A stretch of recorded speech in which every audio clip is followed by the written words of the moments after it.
Well, hello there, it's Beards and Bangers, and today we're at an annual event that really draws in the crowds, a 3-day event here at the NEC in Birmingham.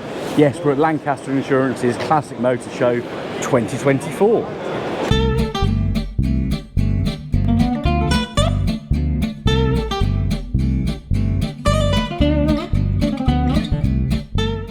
So I'm starting off in a really important place. Obviously this year, 120 years of Rover, 100 years of MG, and this stand is brought to you by MG Rover Events, and this is where we'll start our video today. So we've got some rather nice specimens here. So we've got some cars that some of you may have seen before on my videos, but we've got Jake's lovely Cowley built Rover 75 in Dorchester, which is a monogram colour, or very rare colour, sorry, not monogram at this stage.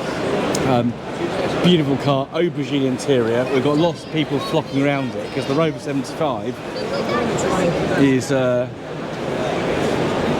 yeah, draws the crowds because people do like them now, because it's cars they used to see many years ago, of course, and now they're beginning to get this classic status. Next to Jake's 75 we've got a P5B. So it's it was the big luxury Rover of the 1960s.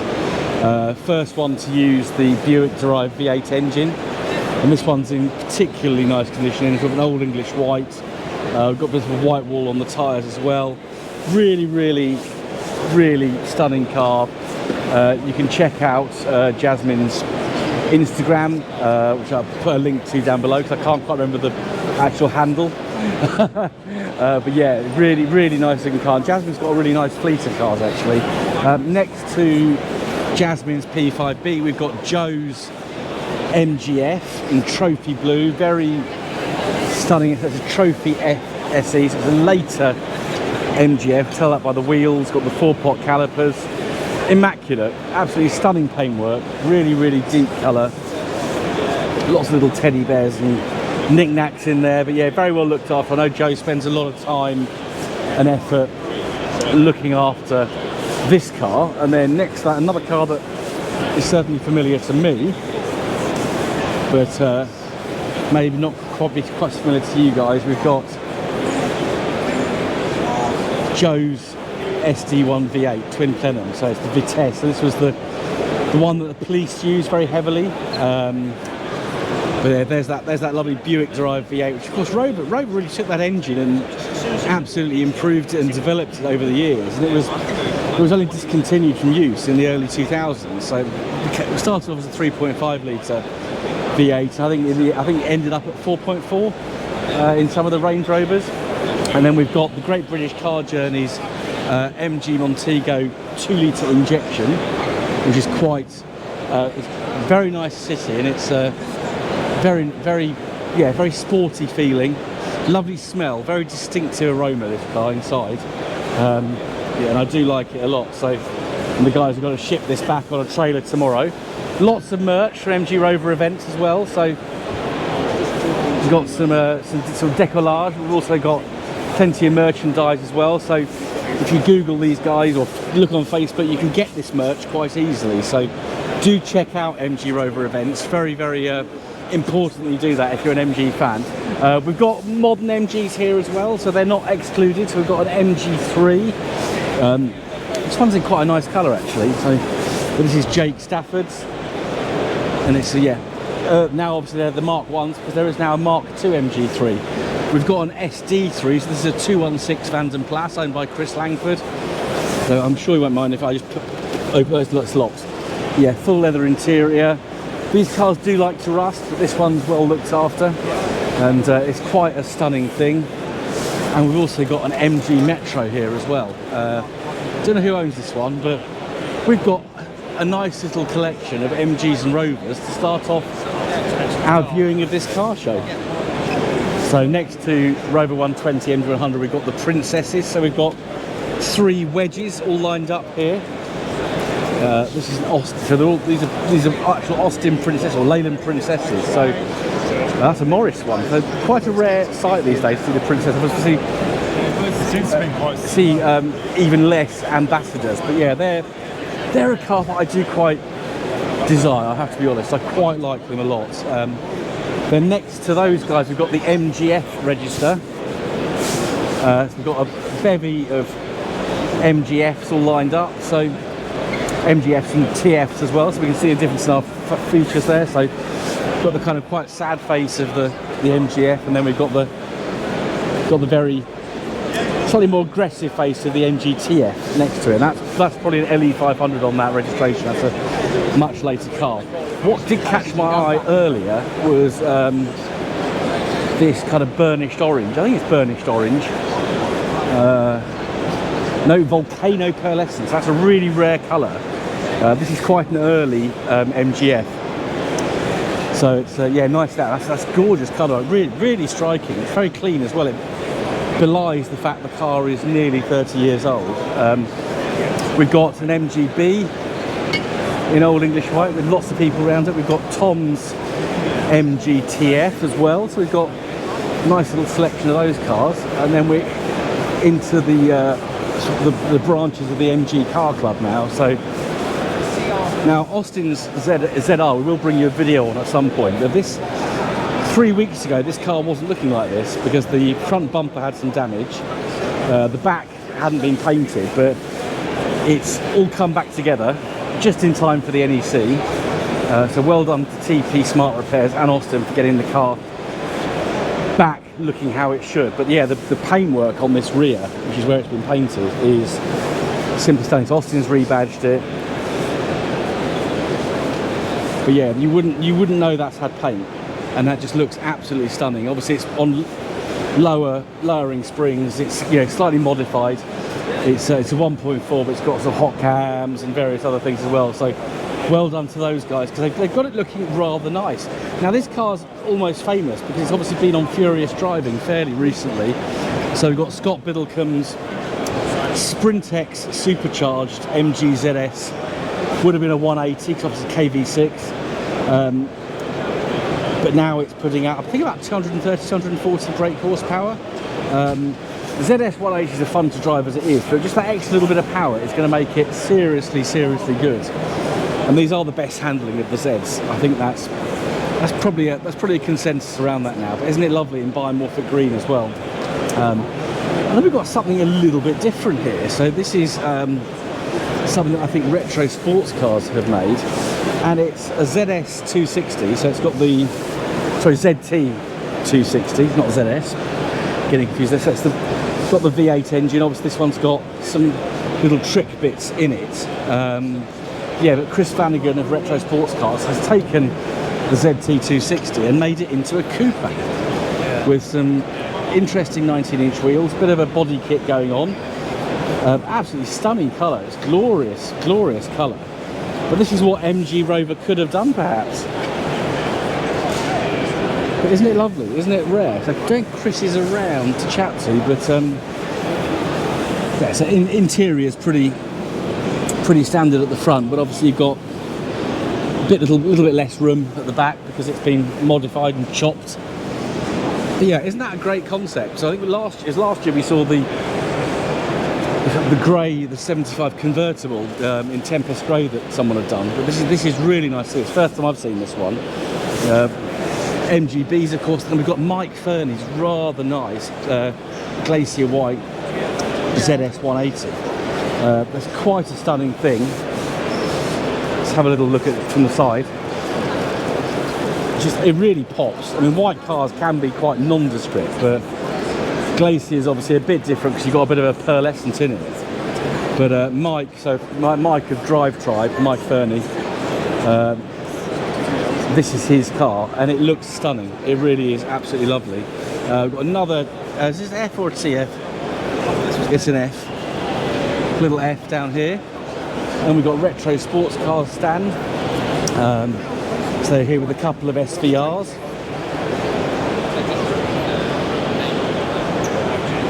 Three SVRs in fact, so always nice to see these. Actually got a bonnet up here so we can have a little peep at the Mustang derived V8. Of course these are supercharged because they are SVRs, not just standard SVs. And we've got the MG Car Club stand, so a bit of a selection on there. We'll We'll breeze past that. We have got some more Rovers to get to in a second. And yes, this is going to be very much a British car-based video. So we'll have a look at some other stuff as well. The Cyberster, obviously, I don't need to look at that in too much detail because I can put the link to my video of the Cyberster up in the top corner for you to look at. We've got the 200 and 400 Owners Club, very well supported stand, well supported club. And we've got some immaculate R8s here. So we've got a 400, we've got a 220 coupe, GTI, sorry.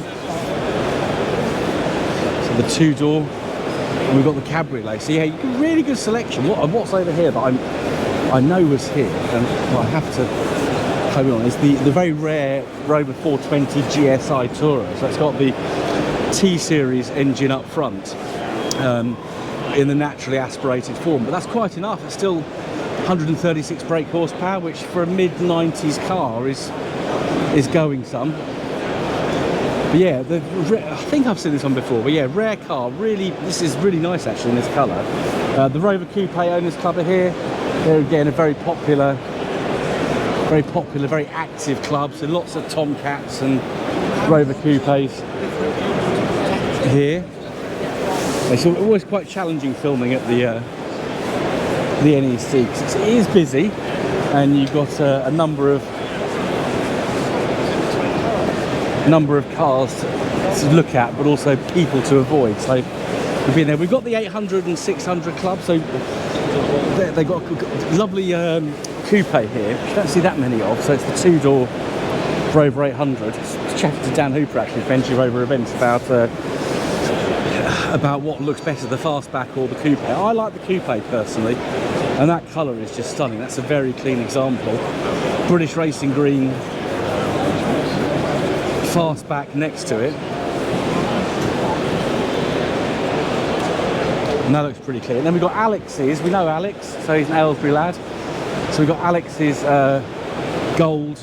Some people call this Jewish Racing Gold, others just call it gold.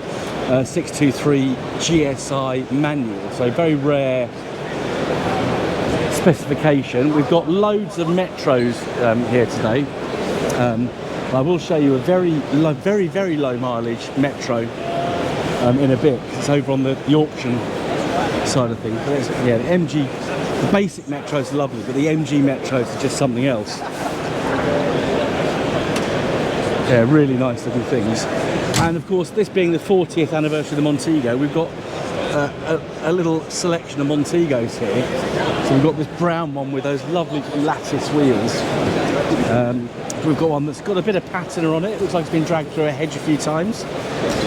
Quite a late one on an L plate, and then saloon in this lovely bronzy colour, and then that lovely blue that British Leyland Austin Rover used in the 1980s. We're going to have a little wander down here. We've got lots of Allegros here, including one we know.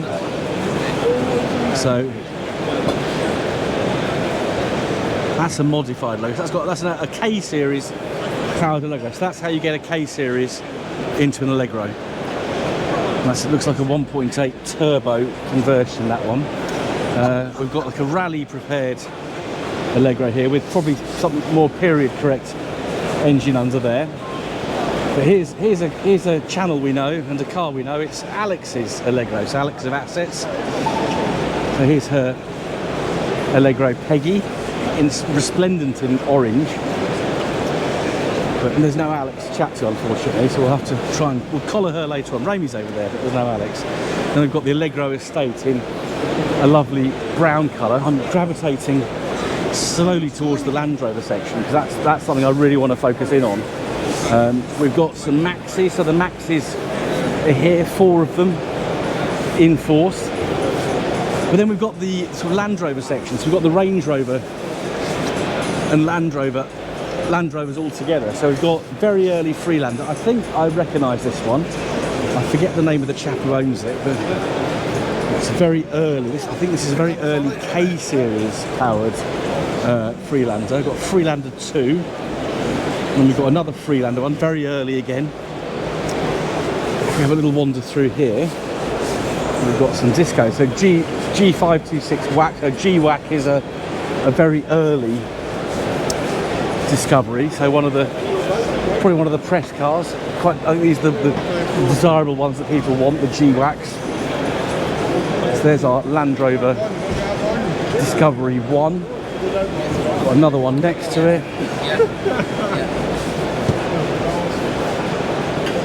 And another G-Reg, so 1989, 1990. Well, we've got lots of Range Rovers here. So we've got L322, but we've got a lot of P38s. Now, I was thinking to myself earlier this year, I don't really see that many P38 Range Rovers around, but there is. I think there's 4 here. So we've got a police specification one. Then we've got loads of them down here as well. The P38s, their bodywork is cannot be the best. They do have a propensity to dissolve. Yeah, three road-going P38s. We'll just stand back and admire them.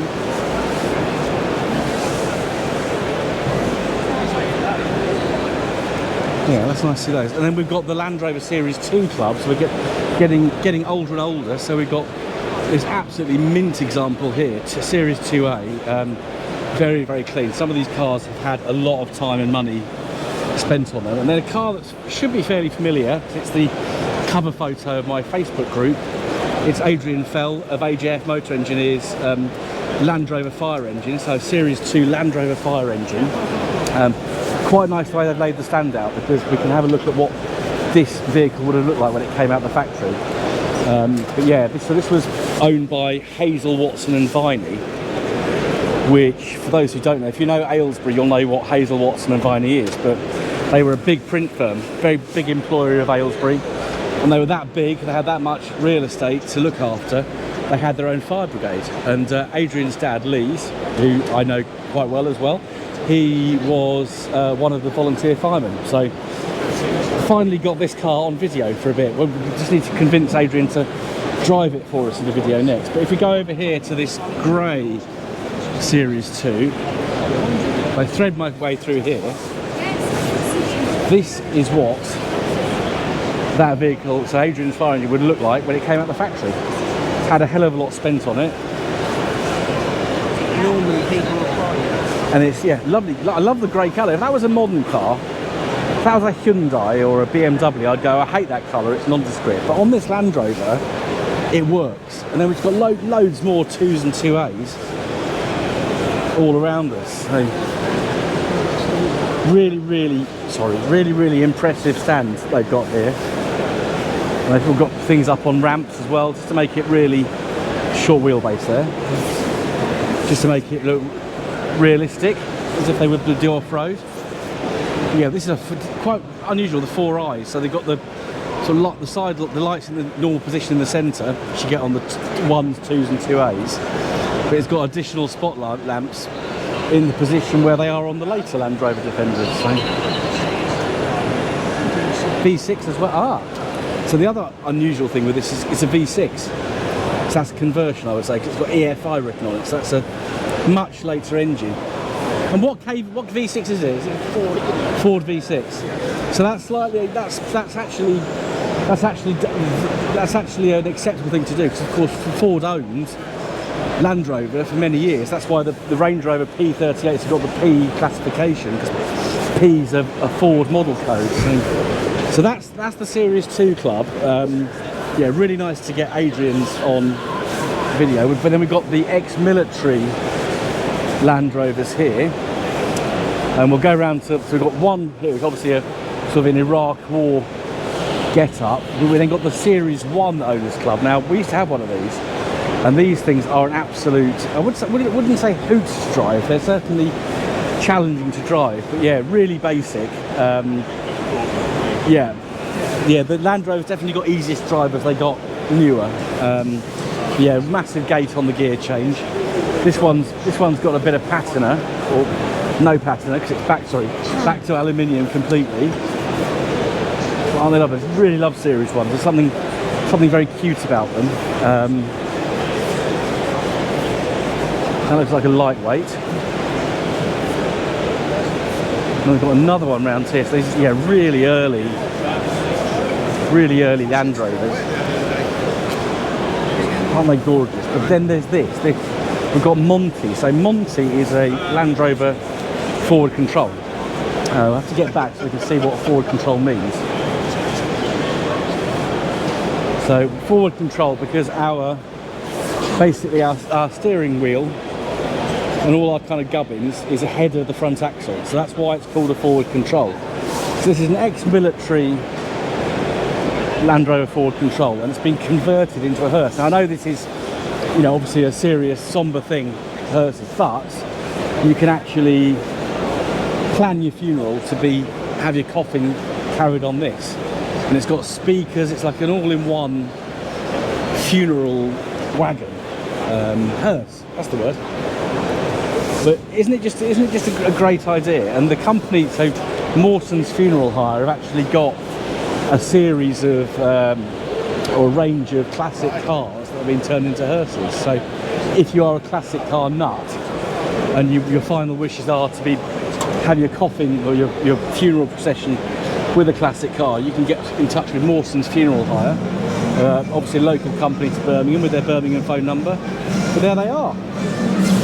So always with a very well turned out stand is the Gay Classic Car Club. So we've got a real nice mix here. We've got an Austin A30, we've got a Renault Twingo, aren't they just cute? We've got a Lancia, which is that's a rare beast. That really is a rare beast. Now is this a Volvo 144 or 164, 142? Have to look on the back. Doesn't tell me, but it's, yeah, certainly a 100 series Volvo. And of course this is developed it's a 144. My grandfather had one, not quite as clean as this, but yeah, real mix of cars. Porsche Carrera 4, we've got a Lotus Elise round the corner here. We've got another Series 2 Land Rover and another Range Rover Classic this time, so not a P38. We've then got Naylor Car Club, so we've got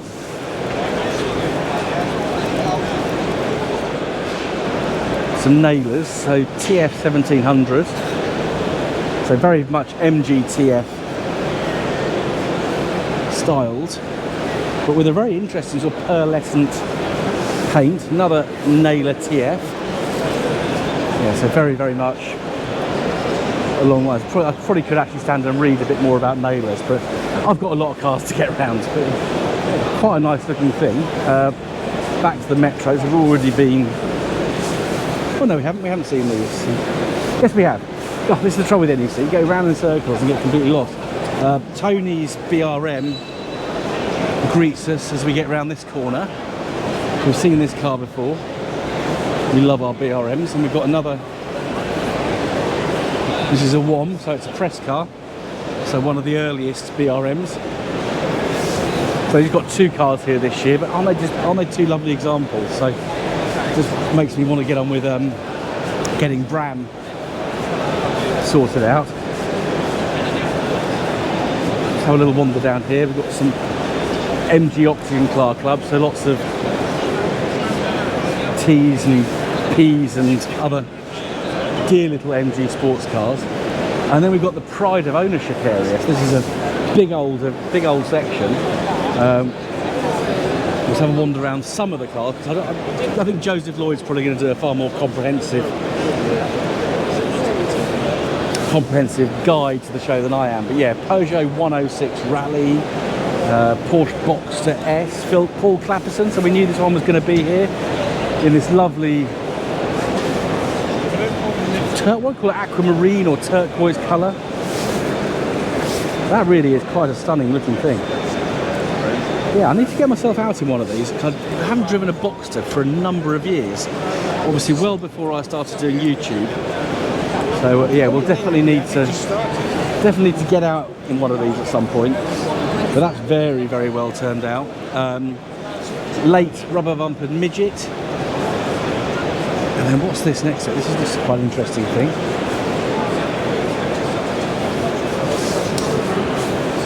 I think it's an Austin. It is an Austin. It's an Austin 16.6, so it's a 6-cylinder version. There we are. So a bit like my late father's 12.4, but just with a 6-cylinder engine, so I have to get that 12.4 sorted out at some point as well. I'm so, yeah, keep saying that about What model is it? Lotus Esprit in the pride of ownership. Fiat. No, it's not. It's an Auto Bianchi. Auto Bianchi van. ADD Nova. I'll have to read some of these because I really don't know what. I think, did we see the Supernova at Chiltern Hills Rally? I think we did. And then we've got a 530D, so straight six, very torquey, very powerful V6 engine. Then we've got a Clio V. Is it a V6? Renault Clio 16 valve dimmer. Yeah, that's the body kit's thrown me on that. But that is a nice looking car. I do like the Clios. Dimmer design, that's really interesting. I like that a lot. We've got a very heavily body kitted BMW here, and I need to have a look at I need to read up on it to work out what it is. It is a 635 Koenig Specials. Yeah, that's very special. That's one serious body kit on that. Look at that sweep up. Don't know how well you can see it. Yeah, serious bit of kit. Alpha Julia, and is it Ford? Oh, look at this. Ford Orion gear, so it's the posh one. Probably a 1.6, 1.8. Just look at those brown velour seats. And it's an auto as well. My mum would have been all over this in the 1980s. No, 1.6 gear. All right, now normally it's the sort of RS turbo escorts and all those kind of things we get all excited about. I actually get really excited about the sort of non-sporty, the more sedate but slightly opulent versions of these cars. That is superb. If I don't see anything else I like, that's probably my pick. Even though the Boxster's very special. Rolls-Royce Camargue, Mini Jet Black, that's lovely, that's very clean. 1988, a very heavily slammed Volvo 240. And they work, Volvo 240s work slammed, they seriously do. They seriously do. That's really slammed. I mean, that's definitely on air. A Volvo 240 DL with brown, just brown, everything's brown. Everything's brown. And I suspect the engine's been souped up as well, so you've probably got brown pants when you put your foot down. And then we've got, oh, Capri, is it a 2 litre laser on the end? Yeah, because it says 3 back there, So pride of ownership, Ford Capri 2 litre S, that's lovely. And then we've got a Jaguar SS100. Look at that. That's superb. That is beautiful. I really like that. That is gorgeous. And then we've got a Vauxhall Cresta. I think they're American. They're not. A PA Cresta, in very American colour scheme actually, with salmon pink with a white roof. That's really quite something. So yeah, there's a couple of cars in the middle that we completely ignored. It's got a classic Mustang. And that's nice. I've got to make my own comment. It's completely irrelevant what I think, because I'm not a judge and no one really cares, because they'll be announcing it. But I want you to know what I think is my car of the pride of ownership, the Anglia. So for me, it's a two-way tie between the Boxster and the Ford Orion, because they're very different cars. I think Harry. Both very. Yeah, so modern Boxster classic would be the Orion. Then we've got the 70. Back to Rovers. We've got 75 and ZT owners clubs. We've got a very early pre-launch 1.8, so very basic 75, but Cowley builds, of course. Wheel trims rather than alloys, so that's a bit of a giveaway. Cloth seats. That's a real basic model. And we've got, I don't know how well you can see, we haven't got climate control, we've got twiddly knobs.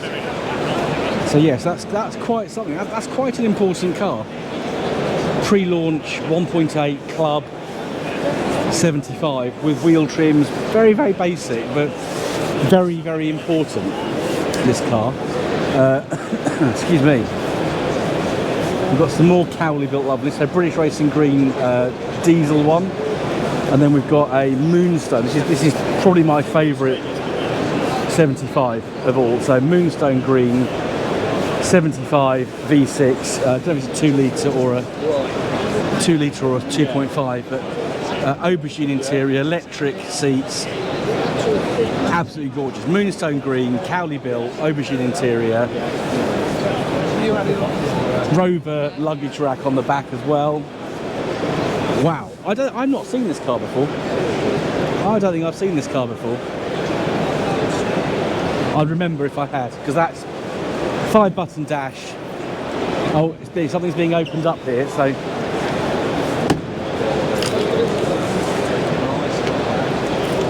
Alice is opening, trying to open the case. Oh, Rover memorabilia. Approved accessories, there we are. So this is gold, this car, this really is. Oh, she's got something she wants to show me. There's no hurry. So yeah, this is if one of these came, oh my goodness. So it's an original optional extra is the boot rack. Look at that.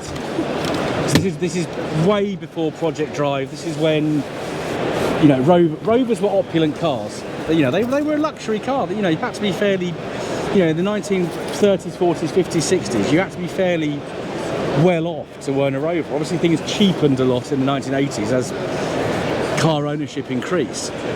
But Rover with the 75, when they started out, they got it so right because they had all these little opulent touches, like, you know, having a luggage rack on the boot. You know, these approved extras. Just, you know, when the customer was respected. But of course, as things developed, MG Rover went down the pan, and all these little extra things got either forgotten about or they just didn't bother because it was too expensive. So what a wonderful example. That's blown me away. So I'm going to have to stand back over here and just take it in. That's probably have to be the thumbnail actually, because that is just a really, really lovely example. Really, really nice. And we're not finished with the Rovers. There's still more Rovers. So we've obviously already seen the coupes. We'll try and sneak through here. So another P5B, and then it's not Dan's Vitesse. It's very similar. So we've got 800 Vitesse. They are serious. If you can take one of these out for a drive, take one out for a drive, because they're interesting, quick. They sound great, but the steering's really, it's like disconcertingly light. That's lovely. That is really nice. That's another early one. Cowley built.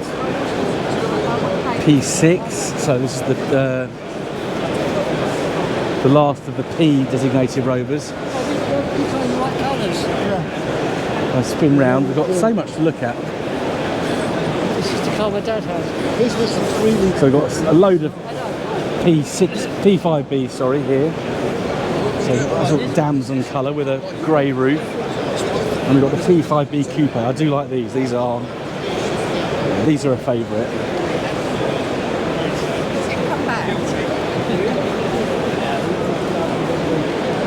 That's lovely.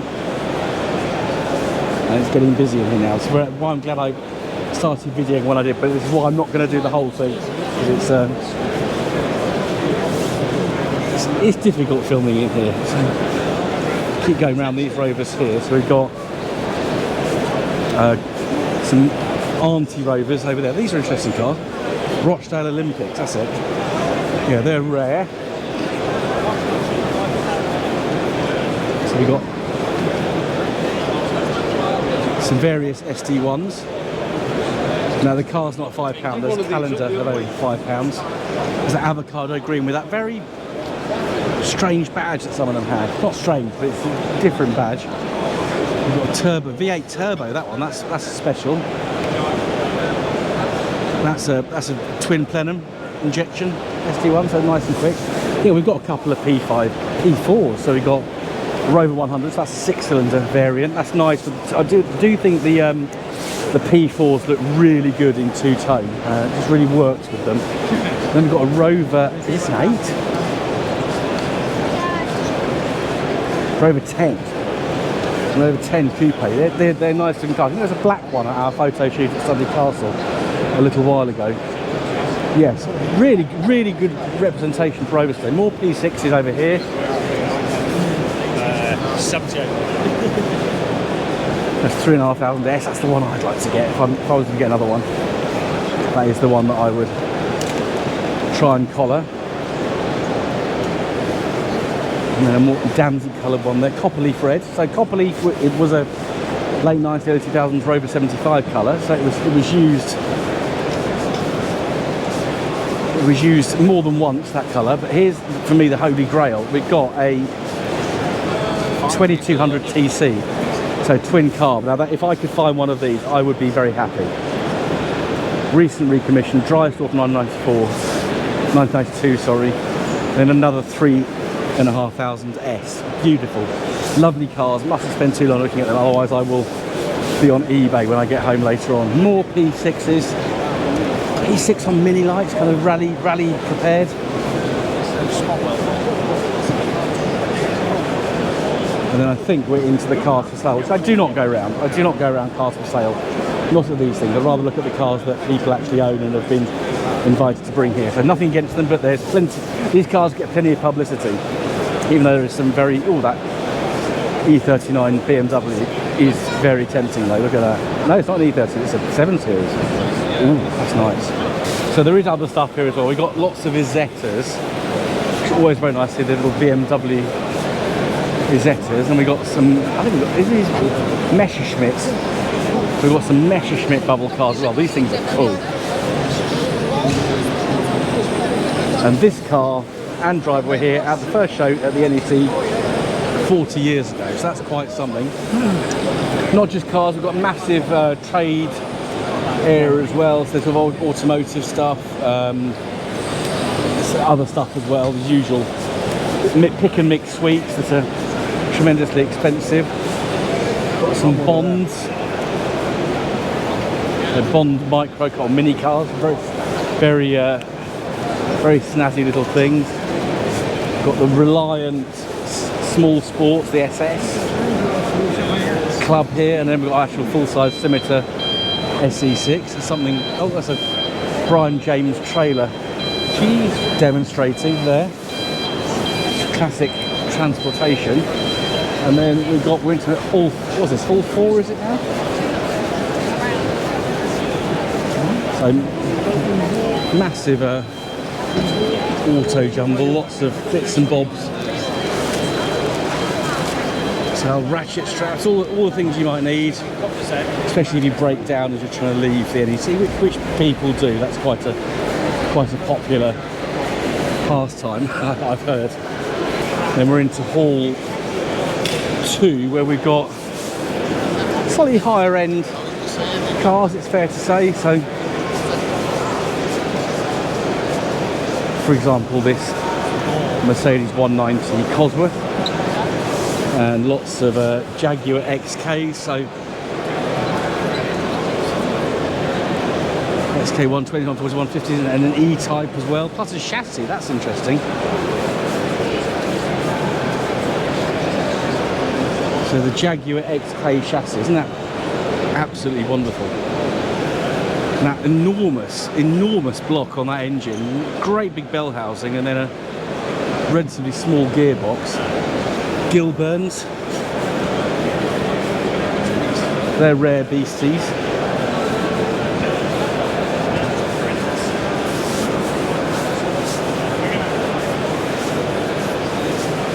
And then a collection of Loti or Lotuses. I don't quite know what the correct pluralisation is, but yeah, that's a nice little corner. So I like that a lot. We've got lots of Lanciers. So we're going to see a bit more exotic in this area. A little bit more exotic.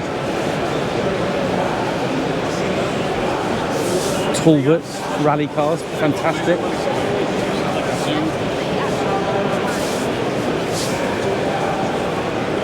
That's a seriously beautiful looking thing. I like that a lot. Yeah, so lots of exotica. Then we've got an auction, iconic auctioneers, so we can't get in there, which we could, because there's some pretty nice specimens. Just looking at this, what I can see from here. More Lotuses. So the Eclat and the Elite. All parked up in here. Then we've got lots of, we've got the XJS Club. Lifetime membership for only £10. There we are. Look at this. Lots of XJ. I do like these. I remember a school friend's father had one. He had a V12, and when you used to kick down, the nose of the car used to seriously lift up. And all you could see, you couldn't see the horizon. All you could see was bonnet, because of course they've got a very long bonnet, these cars. But they're quite splendid things. Really nice to see a Mark 1 Ford Focus. It's got a little sign saying Modern Classic Cars Executive Group there, and these certainly are modern classic cars. That styling was absolutely panned when it first came out. But I think they're quite iconic. They handle really well. They're nice to look at, nice to drive. A Disco 2. Daimler Sovereign. And what have we got here? We've got more Panthers. The Panther Calistas. So I think we told the story of Panther in last year's Classic Motor Show video. And that of course is Panther DeVille. Yeah, very, very, very, very nice styling. Very, very nice indeed. We've got the Middlebridge Scimitars over here. So these, of course, Middlebridge took over the Scimitars once Reliance stopped making them. So you always get a good turnout of the Middlebridge Scimitars. And then we've got a Ford Focus RS with some leathery, God, that's interesting, leather rocker cover almost in there, and a chessboard or draft board detail in the engine bay. On air as well, I should think. That's seriously slammed. Interesting. And then we've got more Daimlers. So there's an SP250. So we've got Sovereigns. That's beautiful. Daimler Conquest Roadster, absolutely lovely. And another Roadster of some sort over there.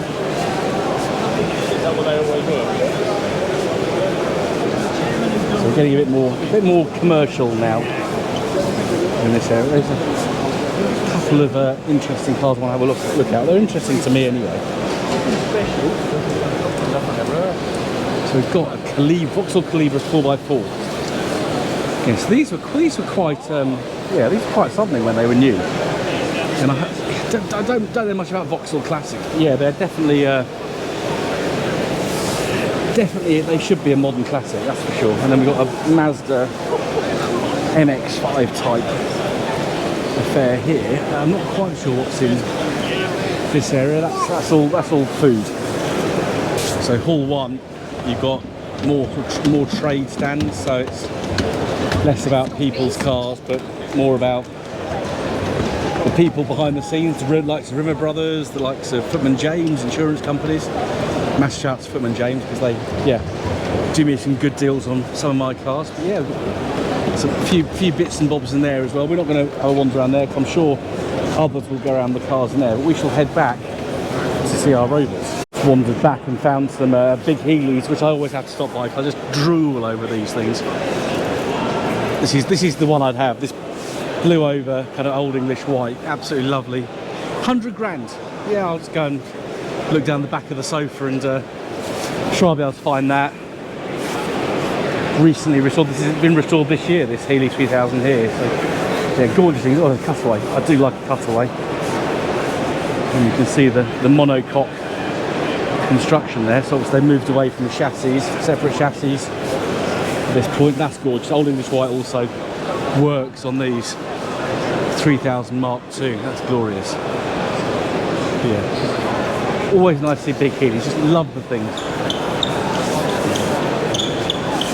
Got ice blasting, so ice blasting is obviously an alternative to shot blasting or sand blasting, bit more gentle. I think it's still quite an expensive technology though. We're now back into Hall 3, so we shall have a wander back over to the Rovers and finish up today's video.